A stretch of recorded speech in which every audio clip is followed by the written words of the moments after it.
Good morning, God's beloved church. Our God is a great God. Amen. Oke, hari ini kita akan sama-sama lihat di firman Tuhan dan bulan ini kan kemarin, Happy Chinese New Year. Belum cap go ya, jadi masih boleh ucapkan Happy Chinese New Year. 恭喜发财，新年快乐，万事如意，红包拿来。Terus kemarin juga celebrate Valentine, ya. Siapa yang celebrate Valentine? Nggak ada ya? Oke. Berarti gereja ini melarang perayaan Valentine kayaknya ya. Ya. Kalau saya ingat-ingat dulu Valentine itu adalah timing saya ke nightclub, tempat dugem. Biasanya tuh kalau Valentine itu pasti ada acara, ya kan? Jadi saya excited. Ya, get ready to go to the nightclub untuk celebrate Valentine padahal nggak ada pasangan. Tapi seru aja. And then malam minggu serunya kemana? Sama, ke tempat clubbing juga. Terus Kamis, ladies night. Padahal saya bukan ladies, tapi saya ladies night. Saya mau ke sana karena banyak ladies, ya kan? Jadi demen banget ke tempat kayak gitu. Tapi ya somehow sekarang kalau saya flashback, kok bisa sampai di sini ya sekarang ya? Puji Tuhan lah. Maksudnya itu is only by the grace of God. Ya bukan berarti kalian yang sekarang masih suka clubbing itu dosa, enggak. Cuman you guys miss a lot kalau misalnya mencari pleasure hanya dari tempat seperti itu. Really miss a lot. Enggak akan menemukan the fulfillment lah yang Tuhan Yesus bisa kasih dan hanya Tuhan Yesus yang bisa kasih. Ya. So tahun ini kita di the year of His extravagant love, ya. Dan saya mau kita sama-sama lihat di ayat tema kita, itu di Efesus 3 ya. Nah, Efesus 3, 16-17, aku berdoa, ini Paulus yang berdoa. Aku berdoa supaya ia menurut kekayaan kemuliaannya menguatkan dan meneguhkan kamu oleh rohnya di dalam batinmu. Jadi dari ayat ini aja kita bisa lihat bahwa rohnya Tuhan sudah ada dalam saudara dan saya. Oke? Jangan sampai ketipu. Kalau ada yang bilang rohnya Tuhan itu kadang ada, kadang nggak ada. Ya, kalau misalnya saudara pelayanan hari Minggu, khotbah di sini, nah itu rohnya ada. Kalau saudara cuma duduk di sana, apalagi datangnya terlambat, rohnya nggak ada. No, nggak seperti itu ya. Jadi rohnya Tuhan sudah ada di dalam saudara dan saya. Syaratnya cuma satu, saudara sudah menerima Tuhan Yesus sebagai juru selamatmu. That's it. When you believe it, roh Tuhan sudah tinggal di dalam saudara. Dan dia bukan kadang keluar, kadang masuk, kadang keluar, kadang masuk. No. Sudah ada di dalam saudara. Jadi kebenaran ini will set you free from banyak BS lah. Jadi saudara sudah memiliki rohnya Tuhan. Oke? Terus supaya apa? Sehingga oleh imanmu Kristus diam di dalam hatimu. Wow. Mungkin kita sering dengar Kristus tinggal di dalam kita. Kristus ada dalam kita. Tapi saudara perlu memahami Kristus itu siapa dan kita ini siapa sampai Kristus bisa tinggal di dalam kita. Who are we? Tapi that's our privilege, that's our honor. Tuhan Yesus Kristus sudah tinggal dalam kita, dalam hatimu dan kamu berakar serta berdasar di dalam kasih. Wow, foundationnya adalah love. Pas ya, tahun ini kita mau berakar dan dasarnya kita istilahnya kalau bangunan pilingnya ini nih, fondasi ini kita mau hajar terus di His extravagant love. Amen. Not our love for Him. Karena apa? Karena dalam menghadapi hidup ini kita banyak mengalami fear. Setuju atau setuju? Setuju ya. Jadi fear apapun itu gak bisa kita tengking. Ya, fear misalnya contoh fear kecoa, fear miskin, fear sakit, fear macam-macam itu gak bisa dalam nama Yesus, dalam nama Yesus, dalam nama Yesus, dalam nama Yesus. Itu gak akan keluar. Gak seperti itu caranya. Tapi kita balik lagi ke firman Tuhan. Bukan berdasarkan testimoni si A, B, C, D. Tapi go back to the word of God. Fondasi kita harus di firman Tuhan. Bukan lagi kata si ini, kata si itu, pengalaman si ini, si itu, testimoni si ini, si itu. No, kita go back lagi ke firman Tuhan. Yes, testimoni itu akan menjadi encouragement buat kita. Tapi kita sendiri perlu melihat sendiri dari firman Tuhan. Karena firman Tuhan itu roh dan hidup. Jadi ketika kita baca firman Tuhan, kita dengerin firman Tuhan, itu bukan sesuatu yang mati. Oke? Jadi tahun ini kita sama-sama mau berakar dan berdasar di dalam kasih. Ya, bahasa The Message-nya, I ask him to strengthen you by his spirit. Jadi bukan our own spirit. His spirit, not a brute strength but a glorious inner strength, dari dalam. Oke, kekuatan kita sudah ada di dalam kita. Roh Kudus sudah ada di dalam kita. Bukan lagi kita harus melakukan A, B, C, D supaya Roh Kudus masuk ke dalam kita. And then melakukan E, F, G, H, I, J, K sampai Z supaya Roh Kudus stay di dalam kita. No. We just have to do one thing, yaitu believe and receive. That's it. Titik, gak ada koma, titik 2, syarat dan ketentuan berlaku, gak ada. Oke. That Christ will live in you as you open the door and invite him in. And I ask him that with both feet. Kemarin Pastor Yudi udah jelaskan ya. Both feet planted firmly on love. Jadi tahun 2024 ini kita sama-sama berjalan, berakar. Dasarnya mau drillingnya itu di love. His extravagant love. Amin. Next. Efesus 3, 18-19. Ini Paulus berdoa lagi. Aku berdoa supaya kamu bersama-sama dengan segala orang kudus dapat memahami. Wow. Memahami. Kalau memahami itu seolah-olah cuman kayak knowledge ya. Tapi bahasanya itu sebenarnya experience.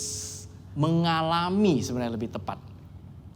Betapa lebarnya dan panjangnya dan tingginya dan dalamnya kasih Kristus. Lebar, panjang, tinggi, dalamnya kasih Kristus. Paulus berdoa supaya kita memahami. Kita setuju bahwa Rasul Paulus itu mendapat revelation yang sangat luar biasa dari Yesus langsung. Ya kan? Dia dari Saulus convert menjadi Paulus, and then menulis perjanjian baru itu maybe 70% maybe dia yang nulis itu. Jadi dia berdoa untuk kita supaya kita memahami ini. Artinya ini ada salah satu poin atau mungkin ya menurut saya satu poin yang sangat amat penting. Sampai Paulus berdoa supaya kita bisa memahami itu, lebih tepatnya mengalami itu. Dan kita tahu bahwa hidupnya Paulus itu bukannya begitu dia, say yes. Waktu perjalanan ke Damaskus begitu dia bilang, yes Lord, here is me, use me Lord, and then gak ada masalah sama sekali. No, kalau kita baca ceritanya Paulus, dia itu karam kapal, kelaparan, digebukin sampai mati, and then apalagi, pokoknya gak enak menurut ukuran kita. Tapi kita lihat bahwa Paulus salah satu reason dia bisa mengalami itu dan dia gak komplain loh. Kalau kita baca di surat Paulus itu dia gak komplain. Tapi dia somehow tuh bisa endure, bisa melewatin itu semua. Ya I believe karena ininya dia dapat banget. Dia dapat banget mengenai lebar, panjang, tinggi, dalamnya kasih Kristus. Walaupun belum fully. Dia mungkin hanya dapat sebagian kecil aja. Kita lihat how he face his life itu bisa kayak gitu. Sedangkan kita orang Kristen banyak sekali yang ngalamin masalah dikit langsung Tuhan, why? Padahal Tuhan gak pernah janji dalam hidup ini kamu tidak akan mengalami masalah. Never. Malahan firman Tuhan katakan Yohanes 16 ayat 33, in this world you will face trouble. But, dia kan gak titik di situ. Kalau dia titik di situ matilah kita. Tapi dia koma. But, do not be afraid. I have overcome the world. Bagaimana Tuhan overcome the world? By his extravagant love. That's why kita harus bombardir dengan extravagant love. Amen. Terus, dan dapat mengenal kasih itu sekalipun ia melampaui segala pengetahuan. Nah ini poin yang sangat penting. Kalau kita mau mencerna kasihnya Tuhan dengan otak kita, pasti konslet. Nggak nyampe, otak kita nggak bisa. Tapi cuma bisa diterima dengan hati. Hanya by believing and receiving. Ya, jadi jangan berusaha mencerna kasihnya Tuhan itu dengan knowledge-nya kita. Nggak nyampe. Yang ada stres. Ya. Karena melampaui segala pengetahuan. Paulus itu adalah seseorang yang sangat knowledgeable. Farisinya Farisi. Dia mau ketemu orang Yunani, dia bisa ngomong, maksudnya kira-kira bahasa-bahasa yang orang Yunani. Dia mau ketemu orang apa, dia bisa ngomong bahasa apa. Jadi dia adalah orang yang sangat knowledgeable. Tapi dia tahu the love of God, the extravagant love of God, itu tuh melebihi segala pengetahuan. So dia berdoa ke kita supaya kita dapat mengenal kasih itu sekalipun melampaui segala pengetahuan. Ini dia berdoa lagi, aku berdoa. Wah ini Paulus thank you, berdoa terus buat kita. Aku berdoa supaya kamu dipenuhi di dalam seluruh kepenuhan Allah.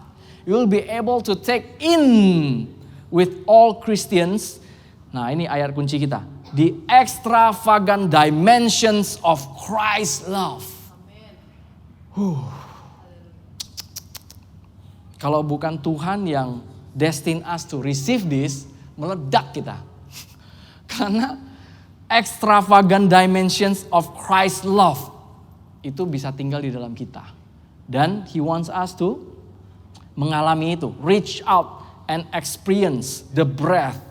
Test its length, plumb the depths, rise to the heights, live full life, full in the fullness of God.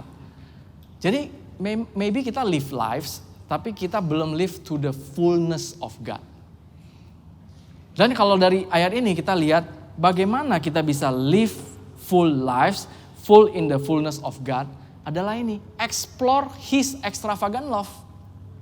Fokusnya tetap di kasihnya yang bahasa Indonesia ya ekstravagan, nah tahu lah ya kita semua ya. Oke, nah jadi ini adalah ayat kunci kita. So tahun ini kita sama-sama bombardir terus dengan His extravagant love.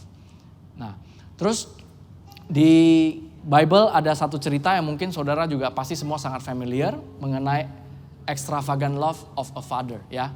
Kita lihat sama-sama. Ini di Prodigal Son. Ya, prodigal son, anak bungsu yang hilang. Kalau bahasa Indonesia kayaknya judulnya apa? Anak yang hilang ya. Sebenarnya anaknya yang hilang tuh ada dua. Satu hilang di luar rumah, satu hilang di dalam rumah. Tapi hari ini kita lihat yang hilang di luar rumah aja. Karena dua-duanya hilang. Somehow tuh disconnect sama fathernya. Ya, tapi hari ini kita sama-sama lihat extravagant love of a father dari cerita ini. Ya, sebenarnya kalau kita baca dari Kejadian sampai Wahyu itu bertebaran cerita-cerita His extravagant love. Tapi kita hari ini lihat ini aja, bagian ini aja. And I pray kita semua bisa dapat ya. Jadi Lukas 15 ini kan sebelum-sebelumnya itu kan ada yang the lost coin. And then the lost sheep. And then ini yang the lost son. Jadi semua lost. Ini the lost son. Nah ini adalah waktu saya baca, ini suatu encouragement buat kita.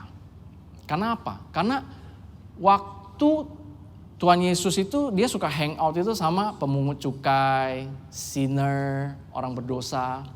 And then orang-orang Farisi dan para ahli hukum Taurat dan orang-orang yang sok suci, sok kudus, sok righteous itu gak happy. Lihat Tuhan Yesus gaulnya tuh sama orang-orang begitu. That's why dia kasih 3 perumpamaan ini. Mengenai lost coin, lost sheep, lost son. Ya. Jadi kita lihat sama-sama. Di Lukas 15 ayat 11 nanti sampai ayat 20-an. Yesus berkata lagi, ada seorang mempunyai 2 anak laki-laki. Kata yang bungsu kepada ayahnya, Bapa, berikanlah kepadaku bagian harta milik kita yang menjadi hakku. Lalu ayahnya membagi-bagikan harta kekayaan itu di antara mereka. I believe kita sudah sering dengar cerita ini. Tapi I pray to God, Tuhan yang memberikan revelation baru lagi hari ini. Ya, jadi ini sebenarnya kalau secara budaya orang Yahudi itu sama aja kayak suruh bapaknya tuh pergi mati. Karena dia minta warisannya sebelum bapaknya tuh mati. Jadi ini sebenarnya suatu action yang sangat kurang ajar. Dad, lu mati aja deh, gue udah gak sabar mau bagian gue. Kurang lebih kayak gitu. Cuman ini bahasanya diperhalus. Berikan bagian saya, harta milik kita yang menjadi hakku. Wah. Dia klaim haknya sebelum waktunya. Yang namanya warisan itu kan harus mati dulu baru dibagi, betul? Tapi ini bapaknya belum mati dia udah minta. Ini emang parah banget ya. Next. Nah beberapa hari kemudian cepet banget. Dan waktu bapaknya membagikan itu bahasanya itu livelihood. Jadi bapaknya itu seolah-olah kasih hidupnya bapaknya. Everything yang dia minta dikasih semua. Oke, nah terus ayat 13 beberapa hari kemudian cepet banget. Begitu dia dapat duitnya, dia dapat hartanya, mungkin dia dapat tanahnya ya, dia langsung jual. Dijual segera, harus terjual. Nah itu kan banyak ya, harus terjual. Kalau harus terjual, masa nggak terjual-jual? Bohong ini. Ya, jadi dalam waktu beberapa hari, anak bungsu itu menjual seluruh bagiannya, mungkin tanah yang berhektar-hektar itu dijual. Lalu pergi ke negeri yang jauh. Dia males dekat bokapnya, males dekat rumah, maunya yang jauh. Terus di sana ia church planting. No, di sana ia memboroskan harta miliknya itu dengan hidup berfoya-foya. Ya, dia bukan church planting di negara yang jauh itu. Dia di sana memboroskan harta miliknya itu dengan hidup berfoya-foya. Nah, pas saya lihat the Passion Translation-nya itu bahasanya lucu nih. Shortly afterward, the younger son packed up all his belongings and traveled off to see the world. He journeyed to a far off land where he soon wasted all he was given in a being of extravagant and reckless living. Wah, ini ada ekstravagannya juga nih. Bukan extravagant love doang nih. Ini extravagant and reckless living. Kacau nih ya. Kita jangan kacau-kacauin dulu. Kita juga kayak gitu sebenarnya. Ya. Jadi kita lihat bahwa anak bungsu ini sangat kurang ajar. Dia minta hartanya dibagiin. And then dia pergi ke negara yang jauh. Negeri yang jauh dari bokapnya. Males gue ada urusan sama lu. Jadi dia pergi jauh. Dia book tiket mungkin ke mana? Bahama, something like that ya. Pokoknya ke tempat yang jauh banget lah. Tapi sampai di sana dia memboroskan harta miliknya itu dengan hidup berfoya-foya. Udah di rumah actionnya kacau, sampai di luar actionnya kacau juga. Jadi kita udah tahu resultnya, apa yang terjadi sama dia. Next. Our extravagant and reckless lives will not change God's extravagant love. Katakan amin. Ya, jadi yang extravagant and reckless living itu bukan cuma anak yang hilang itu. Kita juga sering. Karena apa? Standarnya apa reckless living? Kalau kita cuma ngukur karena dia kan suruh bokapnya mati. Dia kan minta hartanya sebelum waktunya. Gue kan enggak suruh bokap gue mati. Gue kan enggak separah dia. No. Kalau kita pakai standarnya Tuhan, yang namanya standar ukurannya Tuhan, kita kesel dikit udah dosa loh. Kalau mau pakai standarnya Tuhan. That's why bukannya kita merendahkan hukum Taurat. No, justru kita put hukum Taurat itu at the perfect positionnya hukum Taurat. Kita justru tahu kita tidak mampu. And then tidak percaya aja dosa. Seberapa banyak di antara kita ini yang setiap hari tidak pernah ragu sama Tuhan. Konsisten faith-nya. Nggak ada. Nggak ada. Nggak ada turun dikit. Nggak ada. So sebenarnya kita juga reckless, extravagant and reckless living juga sebenarnya. Cuman kalau yang kelihatannya yang gimana-gimana, kita langsung ngecapnya, wah parah itu. Itu mah kayak prodigal son itu. Gua mah enggak, gua cuman ya bohong-bohong dikit, nilep-nilep dikit ya, yang dikit-dikit. Tapi di mata Tuhan tuh sama aja. Nggak ada beda. Nggak ada dosa kecil, dosa besar. Yang namanya miss, Pastor Yudi udah jelaskan juga. Hamartia, dosa itu adalah you miss the mark. You miss the mark, 1 meter miss nggak? Setengah meter miss nggak?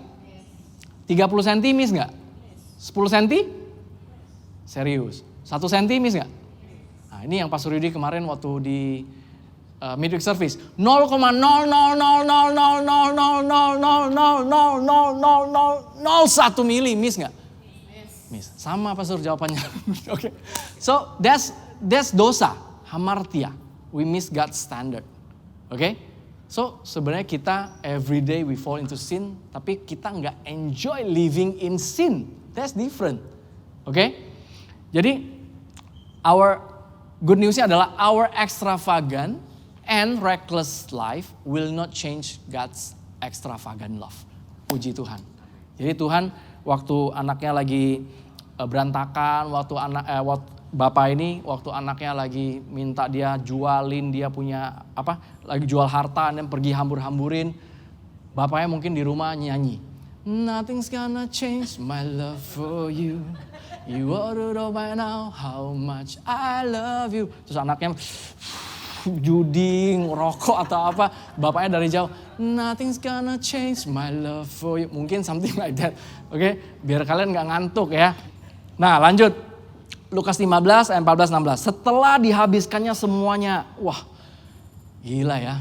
Kalau spending money itu nggak perlu sekolah ya. Beli barang mahal ya, spending money, hidup reckless itu nggak perlu diajarin loh ya.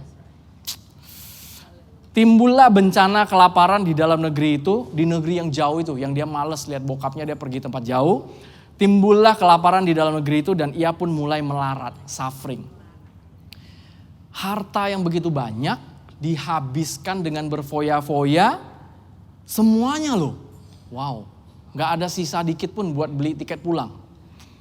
Semuanya dihabisin, and then wah puji Tuhan timbullah bencana kelaparan. Terus dia pun mulai melarat, lalu ia pergi. Jadi ini kondisi kalau misalnya kita lihat konteksnya bangsa Yahudi. Ceritanya dia pergi ke negara yang jauh itu, ke negara Gentiles, non-Yahudi. Ini udah enggak banget lah buat orang Yahudi. Karena mereka sangat prideful, yang namanya Jewish itu. So ini dia pergi ke negara yang jauh banget, yang non-Jewish, ya, Gentiles land lah ceritanya. Nan jauh, far off land. And then di sana dia habisin semua tuh. And then ada bencana kelaparan, dia pun mulai melarat. Nah terus dia pergi dan bekerja pada seorang majikan. Jadi majikannya juga, I believe di cerita ini bukan orang Yahudi juga. Jadi dia benar-benar kondisinya lagi di bottom banget. Ya, kerja. Seorang ceritanya sultan nih, ya kan udah habisin triliunan punya harta, tiba-tiba disuruh kerja di negeri orang itu sebagai waiter. Bukan suruh jaga babi. Jadi apalagi kenapa spesifik harus babi? Kenapa gak binatang lain sih? Misalnya suruh jaga ayam misalnya. Karena apa? Ini adalah binatang yang haram. Buat bangsa Yahudi ini binatang yang haram. Jadi ini kondisi dia itu benar-benar to the bottom. Kalau bottom ada bottom lagi. Kalau bottom ada bottom lagi. Sampai ke basement 3. Pokoknya dia lagi kondisi yang sangat di bawah. Sampai udah gak bisa ke bawah lagi. Nah, terus lalu ia ingin mengisi perutnya dengan ampas yang menjadi makanan babi itu. Bisa kebayang gak? Lihat ampas makanan babi, lu kepengen? Gak kebayang ya. Dulu saya pernah ke rumah saudara saya di pulau-pulau kecil gitu. Saya tinggal kurang lebih kayaknya 1 minggu di situ. Saya masih kecil tuh. Itu benar-benar pelihara babi. Pelihara babi, lari sana, lari sini. Jadi kita pagi-pagi bangun tuh, ada babi di situ. Ada babi di situ. Beneran. Dan itu bau banget. Waktu itu saya juga pernah lapar tapi nggak sampai kepengen makanan babi itu. Waktu itu pernah lapar, misalnya lagi disiapin makannya tapi belum siap. Pas lihat makanan babi nggak nafsu sih, masih nggak nafsu. Bisa kebayang nggak kondisi si anak bungsu ini semelarat apa? Sampai kepengen ampas makanan babi. Dan babi itu kan binatang yang haram buat orang Jewish. Jadi no choice, dia benar-benar sampai ke kondisi yang sangat amat terjepit. Sangat amat rendah, sangat amat bottom. Oke? Terus dia pengen, tetapi tidak seorang pun yang memberikannya kepadanya. Nah kalau saya baca ini saya bersyukur, untung gak ada yang kasih dia nasi goreng, mie goreng, indomie, telur mata sapi atau apa. Untung gak ada. Karena kalau ada yang kasih dia makanan mungkin dia gak jadi pulang. Karena dari bottom dia mulai naik dikit. Lumayan lah dapat nasi putih, telur ceplok, kasih sambal ABC, kecap asin dikit, diaduk dikit. Aduh lapar jadinya. Jadi terus jadi waktu itu puji Tuhan gak ada yang ngasih dia makanan. Ampas babi pun gak dikasih. Ampas bekas makanan babi atau whatever it is gak ada yang ngasih. Gak boleh. No, gak boleh makan. Sampai semelarat itu kondisinya. Oke? Next. Nah, tapi ada hikmahnya ketika dia sudah di bottom itu. Lalu ia menyadari. Harus sampai sudah bottomnya bottom. Baru dia sadar. Itu bukan keinginan Tuhan. Bapaknya gak kepengen. Bapaknya gak kepengen anak bungsu ini harus ngalamin kerja di kandang babi, lapar sampai kepengen makan makanan babi, that's not God's desire. Itu adalah stupidnya dia sendiri. Itu adalah stupidnya kita sendiri. I have one good news for you. Kalau saudara berasa sekarang lagi di dalam kondisi bottom, lagi di bottomnya saudara lah. Menurut saudara ini udah paling bottom. Saya nggak pernah bro ngalamin sampai segini. Puji Tuhan. Karena kalau udah di bottom nggak bisa turun lagi. Nextnya adalah going up. Dan ya mungkin bottom itu launching pad-nya kita. Karena when you hit the bottom, you cannot go down anymore. Kayak gedung ini kalau misalnya dia udah hit ke B3, nggak tahu ya ada B4, B5, nggak ada setahu saya. Kayaknya cuma B3 paling bottom. Nggak bisa ke bawah lagi. Next move adalah apa? Going up. Sama kayak anak bungsu ini, dia udah sampai kondisi yang begitu rendah. Nextnya apa? Nyadar. Lalu ia menyadari. Tuhan nggak ingin kita mengalami kondisi di bottom itu. That's not God's desire. Tapi somehow, someway, God can work through all things to give us the best. Sometimes, ini mungkin kalian gak suka dengar. Sometimes when we hit bottom, Tuhan allow it. Supaya apa? Kalian menyadari. I know, di sini gak populer ini. Karena yang Tuhan sediakan di rumah, seperti Bapak ini, yang Tuhan udah provide di rumah, jauh lebih bagus daripada makanan babi ini. Amin. Tapi kalau dia masih menikmati makanan di situ, ada yang kasih dia makanan, bantu-bantu dulu, dia gak balik. Jadi lalu ia menyadari ini mungkin gak terjadi. Tapi puji Tuhan, ceritanya kan ia menyadari keadaannya. Dia menyadari, gila ya gue kok bisa sampai di sini ya. What happened? Sometimes when we hit rock bottom, kita gak realize kok kita bisa sampai ke rock bottom.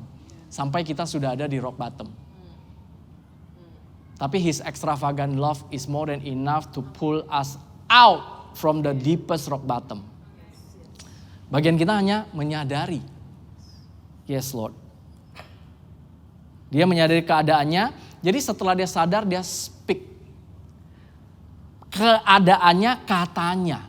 So, apa yang kita perkatakan itu bersumber dari apa yang kita sadari. So, kalau mau perbaiki apa yang kita speak, perbaiki apa yang ada di sini. Amin. Nah, lalu ia menyadari keadaannya, katanya, betapa banyaknya orang upahan Bapakku yang berlimpah-limpah makanannya, tetapi aku di sini mati kelaparan. Dia sadar akhirnya. Padahal fakta ini, orang upahan bapaknya yang begitu banyak, orang upahan bapaknya yang berlimpah-limpah makanannya, fakta ini baru sekarang atau memang dari dulu? Emang dari dulu udah seperti ini, tapi dia gak sadar. Sampai dia harus hit that rock bottom condition, baru ting, iya ya. Baru ia menyadari. Baru ia ingat rumah dia seperti apa. Karyawan bapaknya seperti apa. Baru dia ingat. Bahasa Amplified-nya, but when he finally came to his senses. Setelah apa? Setelah mengalami journey kandang babi. Setelah mengalami lapar lihat makanan babi. He finally came to his senses. I pray kita gak usah ngalamin kandang babi journey dulu baru came to our senses. Amen. That's my prayer. Kita since the beginning, kita bombardir terus dan kita always conscious of His extravagant love.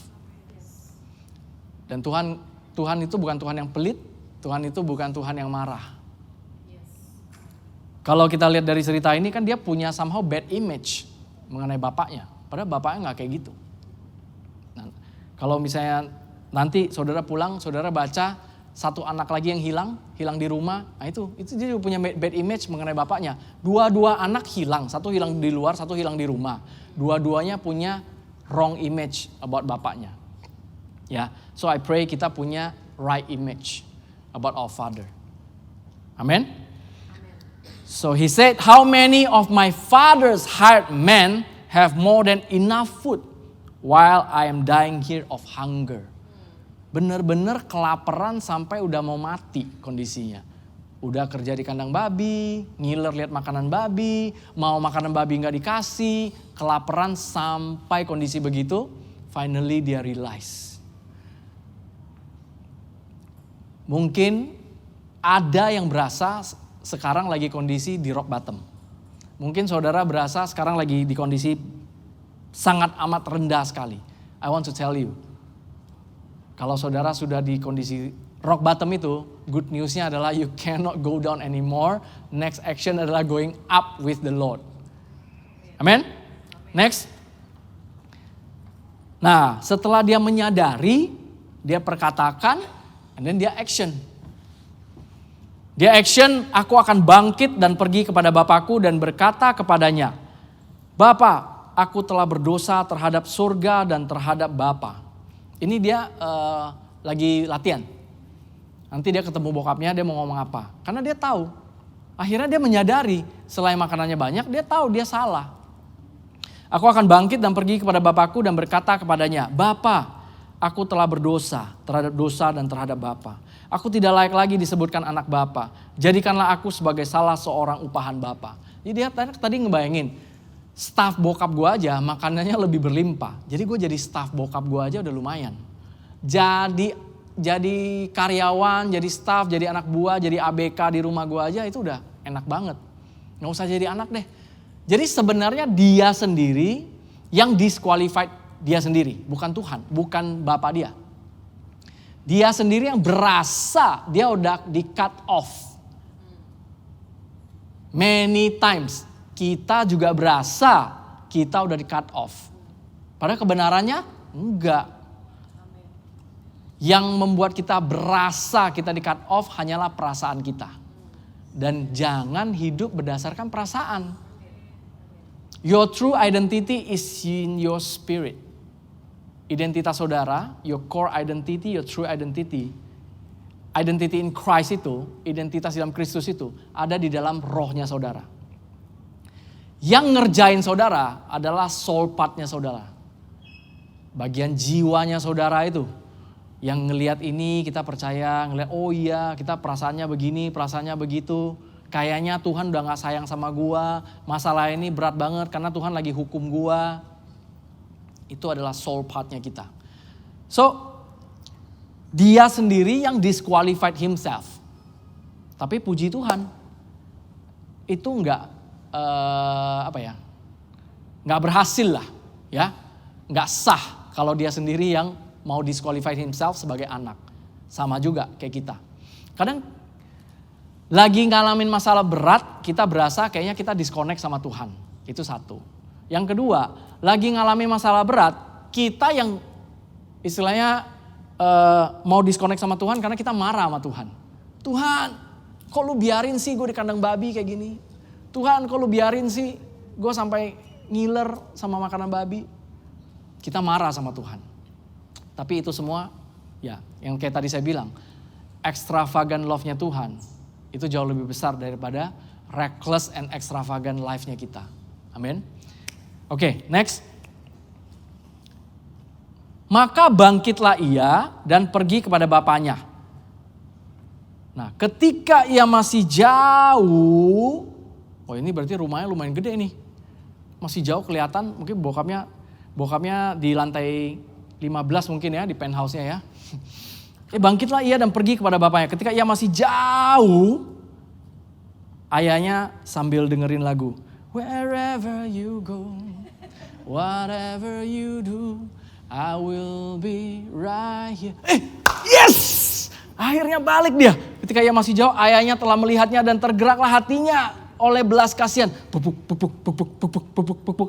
Ayahnya itu berlari.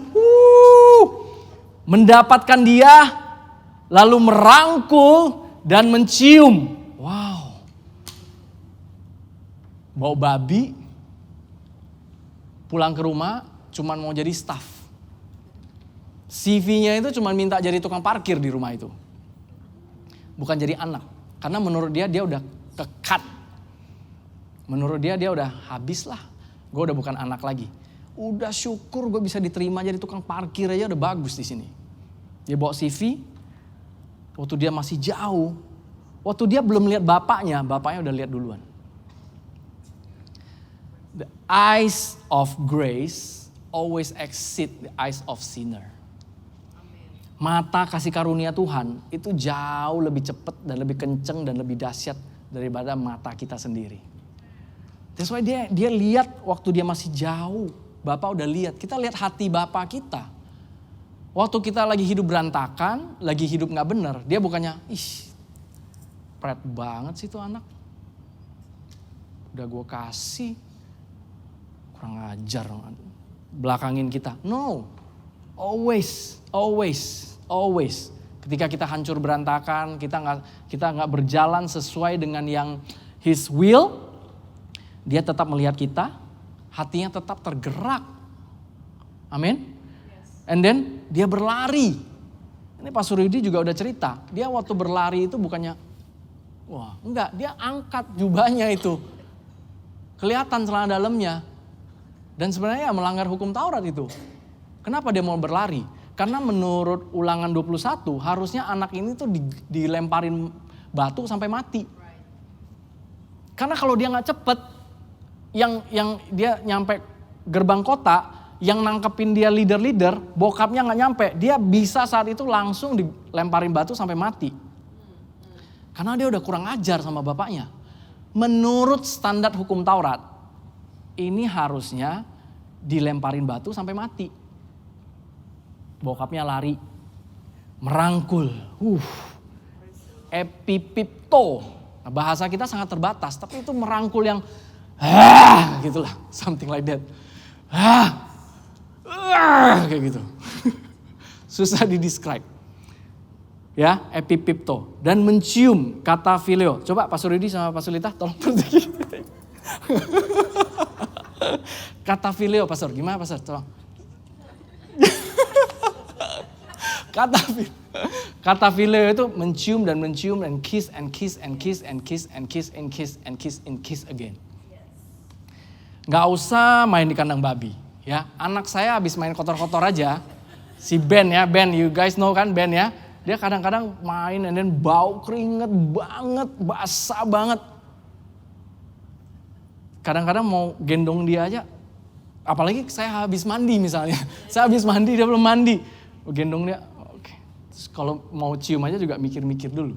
Dia gak bau babi. Dia gak bau babi. Ini bau babi. Udah pokoknya kondisinya sangat tidak layak. Sangat tidak layak. And then puji Tuhan, ini kebenaran firman Tuhan. Bukan testimoni orang, bukan pengalaman orang. Ini firman Tuhan yang menceritakan adalah Tuhan Yesus sendiri. Dalam kondisi yang sangat tidak layak itu, waktu bapaknya lihat dia dari jauh, bapaknya itu kasih 5 action of grace, ya kan? Melihat, tergerak hatinya, berlari, merangkul dan mencium. 5 actions of grace. So every time ketika kita berasa kita tidak layak, satu itu hanyalah perasaan kita. Itu benar-benar hanya perasaanmu aja bro and sis. Tidak pernah sedetik pun kondisi saudara tidak layak. Never. Syarat dan ketentuan tidak berlaku. Karena apa? Sudah di-achieve sama Tuhan Yesus. Amin. Our Father's extravagant love will swallow up our filthiness. Ya. Kasih Bapa kita yang begitu ekstravagan akan menelan semua kebusukan kita. Mau sebusuk apa? Mau 10 kali lipat, 100 kali lipat dari kandang babi itu? No problem. Karena His love is extravagant. Praise God. Next.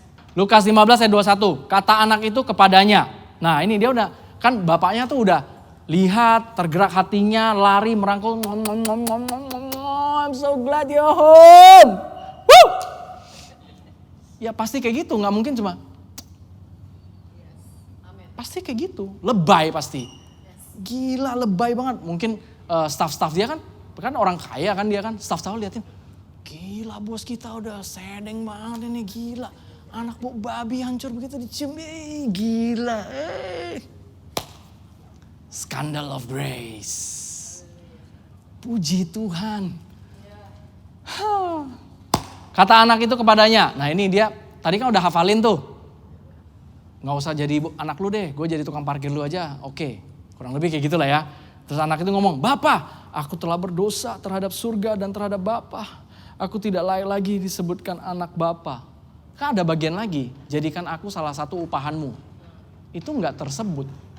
Karena apa? Tuhan gak mau dia di-disconnect dari anak. Dia tetap adalah seorang anak. Bapak gak mau anak ini berasa dia udah disqualified. Nah, ini bahasa The Passion-nya keren nih. Then the son said, Father, I was wrong. I have sinned against you. I could never deserve to be called your son. Ini keren nih. Just let me be. The father interrupt and said, Son, you're home now. Shut up. Kurang lebih kayak gitulah. Waktu anaknya bilang, I could never deserve to be called your son. You're home now. Wah. Keren. Every time ketika kita berasa kita tidak layak. That's attitude-nya Father.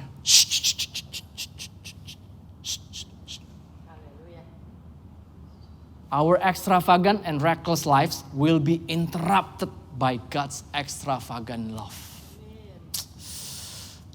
Thank you Lord. Wah, pokoknya tahun ini kita hajar terus lah extravagant love. Karena perfect love casts out fear. Itu udah sangat dahsyat loh. Perfect love casts out fear. Fear apapun. Di situ nggak ada titik dua kecuali fear penyakit, fear ekonomi, fear istri, fear suami. Itu nggak ditulis. Jadi nggak ada fear tertentu doang, nggak. Tapi perfect love casts out fear. Apalagi extravagant and perfect love, guys. Will cast out all fear. Fokus kita jangan membesar-besarkan fear-nya. Fokus kita membesar-besarkan kesadaran kita akan extravagant love-nya.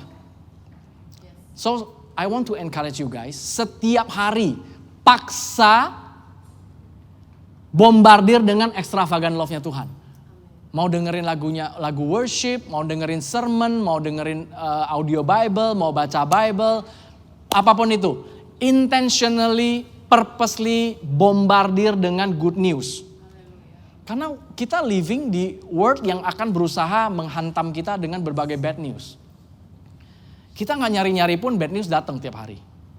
Mau masalah apapun, masalah politik, masalah makanan, masalah vitamin, masalah sekolah, masalah anak, semuanya.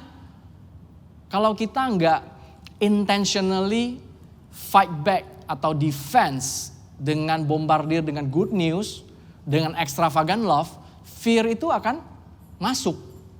Karena faith comes by hearing the word of Christ. Sama juga fear comes by hearing the word of the world. Sama, semuanya dari apa yang kita dengar, apa yang kita baca. So I want to encourage you guys, purposely, intentionally. I believe your life will be totally different. Jangan ketipu lagi, ini kan go back to the law lagi. Jangan ketipu. Itu adalah firman Tuhan. And then kita tahu dari Kejadian sampai Wahyu is talking about Jesus. Dari Kejadian sampai Wahyu. Dari Kejadian sampai Wahyu itu semua ngomongin tentang Yesus. Nah mari kita ketika kita baca, kita minta revelation lah. Waktu kita baca Imamat, waktu kita baca Kidung Agung, Yesusnya di mana ya? Tapi itu full of story of extravagant love. Bombardir dengan itu. Amin. Next. Nah, tetapi ayah itu berkata kepada hamba-hambanya, tadi udah dia ngomong ke hambanya. Lekaslah bawa kemari jubah yang terbaik. Wow. Mungkin just satu set yang Giorgio Armani atau apa ya kan. Jubah yang terbaik. pakaikanlah itu kepadanya. Dia nggak disuruh mandi dulu. Mandi dulu ya, jas lu udah siap. Bathtubnya udah ready, lu mandi dulu. Enggak, langsung dipakein jubah. Karena apa? Ini dibombardir lagi mengenai identity. The robe of righteousness. Saudara dan saya ya, nanti midweek service datang, ikutin midweek service, setelah itu akan dipakein sama Pastor Yudi. Robe of righteousness-nya. Kan enggak kayak gitu. Ya, enggak kayak gitu. Saudara saya sudah punya robe of righteousness. When you and I, ketika kita terima Tuhan Yesus, kita sudah langsung dipakaikan jubah kebenaran itu. The robe of righteousness. Jadi anak ini jubah yang terbaik dipakaikan. Terus kenakanlah cincin. Cincin kalau pada zaman itu seperti otoritas. Bicara mengenai otoritas. Kan tadi anaknya consciousnya adalah dia udah bukan anak lagi. Dia jadi anak buah aja, jadi staff aja udah oke. Tapi anaknya bapaknya tahu. Bapaknya tahu banget ini anak guilty, condemn, shame. Pasti dia berasa dia udah bukan anak gua. Makanya bapaknya suruh diam. You're home now, my son. And then dikasih jubah terbaik. And then cincin. And then dikasihkan sepatu. Kenapa pakai sepatu? Karena pada zaman itu hanya budak yang gak pakai sepatu. Jadi dia mungkin ya waktu dia pulang gak pakai sepatu atau sepatunya udah hancur berantakan. Tapi dikasih sepatu. Jadi ini di restore. Dia punya identity. Karena Bapak di sini pasti tahu. Ketika dia menjual segala hartanya, berfoya-foya, sampai kondisi begitu melarat, anaknya ini pasti berasa dia udah bukan anaknya lagi. And then Bapak gak mau dia punya wrong belief itu. Sama juga, Bapak juga gak mau kita punya wrong belief itu. Whatever condition you are in, saudara dalam kondisi apapun sekarang, saudara tetap adalah anak kesayangan Bapak. Amin. Dan sebagai anak kesayangan Bapak itu gak lihat umur. Ya. Jadi mau umur baru lahir, jemaat kita siapa yang paling muda sekarang? Lana ya? Lana atau anaknya Adam? Anaknya Adam. Adam gak datang ya? Nah, Lana adalah anak kesayangan Bapak. Lana jawab dong Lana.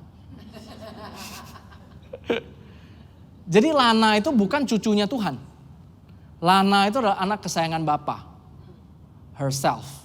Bukan karena Kevin sama Mikal, anak kesayangan Bapak. And then Lana adalah cucunya Tuhan. No, Tuhan gak punya cucu. Lana sendiri adalah anak kesayangan Bapak. So, he will make sure he will take care of Lana, bro, sis. Oke? Jadi, dia otoritas itu sudah diberikan. Jubah diberikan, cincin diberikan, sepatu diberikan. Itu di restore. Dia gak mau anak bungsu yang berantakan ini percaya bahwa dia seberantakan itu. Percaya bahwa dia sudah tidak ada harapan lagi. Percaya bahwa dia sudah disconnect dari Tuhan. No. Percaya bahwa dia sudah disconnect dari Bapa. No. Ya. Kondisi apapun yang saudara sedang hadapin, itu tidak akan mendisconnect kasihnya Tuhan kepada saudara. Never ever will. Kalau kita percaya itu, that's a lie from the hell. Itu gak benar. Dan ambillah anak lembu tambun itu. Party. Sembelilah dia dan marilah kita makan dan bersuka cita. Harusnya anak bungsu ini yang disembeli. Harusnya ada prodigal son yang disembeli. Tapi malah lembu tambun yang disembeli. Siapa lembu tambun ini? Jesus. Karena Yesus lah yang udah disembeli buat saudara dan saya. Sehingga kita mau seperti anak bungsu ini, kita tetap masih sebagai anak kesayangan Bapa.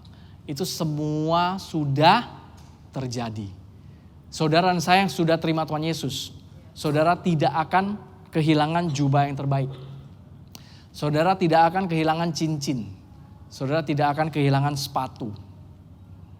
Otoritas identitas saudara adalah fix untuk selama-lamanya. Amin.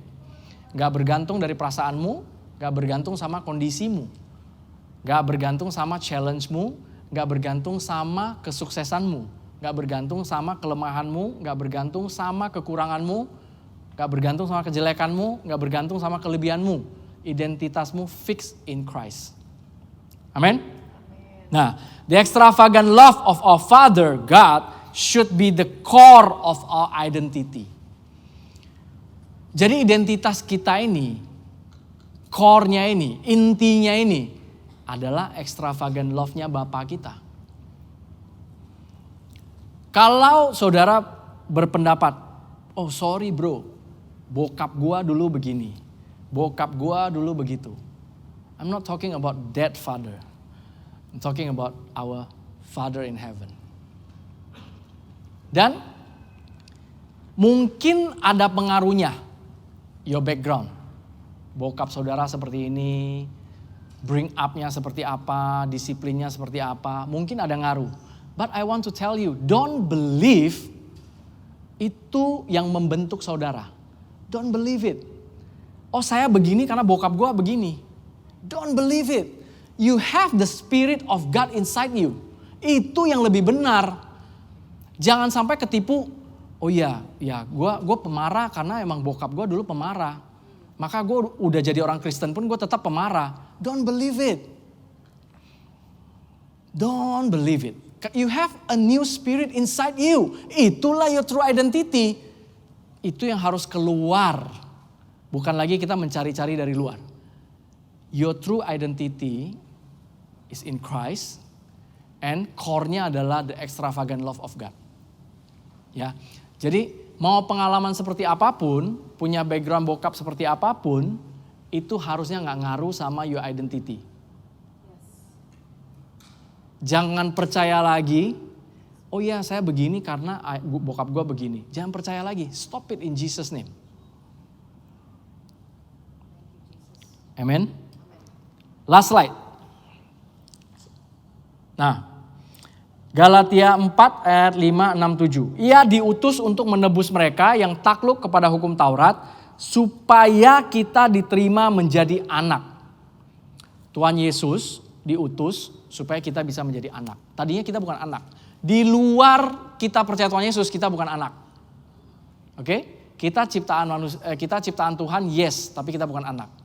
Kenapa kita bisa jadi anak? Karena kita menerima identitasnya Tuhan Yesus.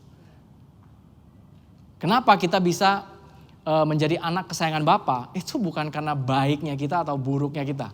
Tapi karena Tuhan Yesus yang sudah mati dan menukarkan divine exchange itu sudah terjadi. Dan ketika kita percaya, kita baru jadi anak. Jadi bukan semua ciptaan manusia adalah anak Bapa. No, saudara dan saya yang terima dia. Terima Tuhan Yesus sebagai Savior kita. Kita anak. Oke? Itu hak eksklusifnya kita yang Tuhan kasih. Terus, dan karena kamu adalah anak, maka Allah telah menyuruh roh anaknya ke dalam hati kita yang berseru, ya Aba, ya Bapa. Jadi tadi kita lihat cerita anak bungsu yang hilang itu. Cerita seorang bapa yang begitu luar biasa. Dengan extravagant love-nya yang begitu luar biasa. Dan good news-nya adalah dari cerita itu kita hanya bisa melihat sebagian kecil dari extravagant love-nya Tuhan kita. Hanya sebagian kecil. Itu cuma 24 ayat. Tapi kasihnya Tuhan, His extravagant love itu much more than 24 ayat. Harus kita ngalamin, harus kita experience it. Baru kita bisa menyadari itu. Dan good news-nya adalah saudara dan saya adalah anak. Saudara dan saya adalah anak Bapa. Saudara dan saya adalah anak kesayangan Bapa. Saudara dan saya bukan orang biasa, saudara dan saya adalah anak Bapa. Dan rohnya Tuhan sudah ada di dalam kita. Dan kita boleh memanggil ya Aba, ya Bapa. Ya Aba sengaja gak ditranslate ke yang lain-lain karena Aba itu adalah panggilan daddy. Jadi bukan kayak panggilan formal. Jadi memang sengaja ya Aba, ya Bapa. Jadi kita sama Tuhan kita itu punya hubungan yang sangat intim. Kita dengan Tuhan kita yang adalah seorang Bapa kita punya hubungan yang sangat dekat, yang tidak bisa didisconnect. Dan jangan mengukur kasihnya Tuhan berdasarkan kasih Bapa-Bapa di dunia ini. Jangan jadikan itu sebagai standar. Jadikan firman Tuhan sebagai standar. Dan sekali lagi, identitasmu tidak bergantung sama hal-hal eksternal. Identitasmu bergantung sama internal. Ayat terakhir, jadi kamu bukan lagi hamba, kamu bukan lagi budak, melainkan anak. Jikalau kamu anak, maka kamu juga adalah ahli-ahli waris oleh Allah. So saudara dan saya, sekali lagi di 3 ayat ini berulang-ulang, saudara adalah anak, saudara adalah anak, saudara adalah anak. Saudara bukan hamba. Sometimes kita berasa kita seperti hamba. But I want to tell you, you are not. You're no longer slave. But you are a child of God. Ya, jadi saudara dan saya bukan lagi hamba, melainkan anak. Jikalau kamu anak, maka kamu juga adalah ahli-ahli waris oleh Allah. Kita dengar firman ini, kita senangnya apa? Wow, ahli waris. Fokusnya ke apa? Warisan. Tapi ada satu hal yang lebih menarik lagi atau yang lebih bernilai lagi, yaitu hubungan kita dengan Bapa. Many times. Kita jadikan Tuhan itu kayak Santa Claus-nya kita. Punya masalah A, datang ke Tuhan. B, datang ke Tuhan. C, datang ke Tuhan. Bukan gak boleh datang ke Tuhan. Tapi seringkali ketika kita datang ke Tuhan, itu yang kita namakan doa, itu sebenarnya lagi depresi. Bukan lagi doa. Bukan lagi berkomunikasi sama Tuhan. Tapi lagi teriak-teriak and then lagi komplain sama Tuhan. Tapi apakah Tuhan gubrak dari tatanya? Enggak juga. Tapi if we come to God dengan kesadaran His extravagant love, I think itu akan berubah total. Attitude kita berdoa. Attitude kita datang ke Dia. Dengan kita fokus sama extravagant love-nya Dia. Dengan kita menyadari bahwa kita bukan hamba, tapi kita adalah anak. Kalau anak yang bungsu tadi, dia dari anak, dia pengen jadi hamba. Kalau kita tadinya hamba, sudah dijadikan anak. Puji Tuhan. Dan Tuhan Yesus benar-benar sudah mati di atas kayu salib. Dia bukan planning akan menyelamatkan kita. Dia sudah lakukan itu. Mana? Saya nggak bisa lihat. That's why we are different. We live by faith. The just shall live by faith. Kalau saudara menjalani kekristenan saudara dan memerlukan bukti, mana Tuhan sayang sama gua, mana buktinya, mana salibnya, mana darahnya Tuhan Yesus yang katanya ada di Bukit Golgota, diteliti sama sains, kalau itu benar darahnya Yesus baru gua mau percaya. Then you are not living by faith. The just shall live by faith. Orang benar hidup oleh iman. Dan saudara dan saya adalah orang benar. We live by faith. Nah, first thing first yang you have to remember. Yang saudara akan digoncang terus adalah lu bukan anak, lu budak. Lu bukan anak, lu budak. Masalah ini, nah, lu budak. Masalah itu, lu budak. Lu budak, lu budak, lu budak, lu budak, lu budak. Tapi Tuhan mau kita ingat, you are my beloved son in whom I'm well pleased. Karena itu yang dikatakan Tuhan ke Tuhan Yesus waktu Tuhan Yesus dibaptis. This is my beloved son in whom I'm well pleased. Inilah anakku yang kukasihi. Kepadanya lah aku berkenan. It's talking to you too. Jadi setiap pagi bangun, gimana bro gue mau mulai? Be conscious of His extravagant love. Bayangkan Tuhan dari tahtanya, arahin tangannya ke kita. Dan dia ngomong, this is my beloved son, in whom I'm well pleased. Dia arahin ke kita. Dan itu gak bergantung sama hari itu saudara melakukan menjalani hidup dengan baik-baik aja atau saudara miss atau gimana. Itu gak bergantung sama itu semua. Itu bergantung sama Yesus di dalam saudara. Dan itu udah selesai. Jadi gak ada syarat dan ketentuan yang katakan this is my beloved son in whom I'm well pleased. if hari ini dia begini. No. Forever and ever you are God's beloved son. Setiap pagi bangun, realize. Sadari itu. If you want to pray, pray like this. Holy Spirit, lead me, teach me, guide me today to realize my identity in Christ today. To realize God's abundant, extravagant love. Doanya kayak gitu aja.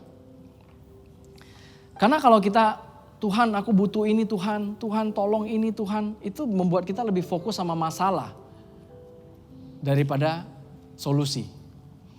But when we are bombardir dengan His extravagant love, I believe kita lebih bisa mendengarkan suara Dia. Noisesnya itu di shut down. Dengan apa? Conscious sama love-nya Dia. Amin.